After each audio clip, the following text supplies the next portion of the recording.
اس کتاب کا اتارا جانا اللہ کی طرف سے ہے جو غالب ہے، حکمت والا ہے۔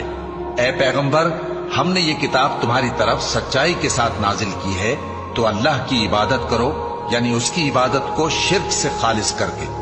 دیکھو، خالص عبادت اللہ ہی کے لیے زیبا ہے، اور جن لوگوں نے اس کے سوا اور دوست بنائے ہیں وہ کہتے ہیں کہ ہم ان کو اس لیے پوجتے ہیں کہ وہ ہم کو اللہ کا مقرب بنا دیں۔ تو جن باتوں میں یہ اختلاف کرتے ہیں اللہ ان میں ان کا فیصلہ کر دے گا۔ بے شک اللہ اس شخص کو جو جھوٹا ناشکرا ہے ہدایت نہیں دیتا۔ اگر اللہ کسی کو اپنا بیٹا بنانا چاہتا تو اپنی مخلوق میں سے جس کو چاہتا منتخب کر لیتا۔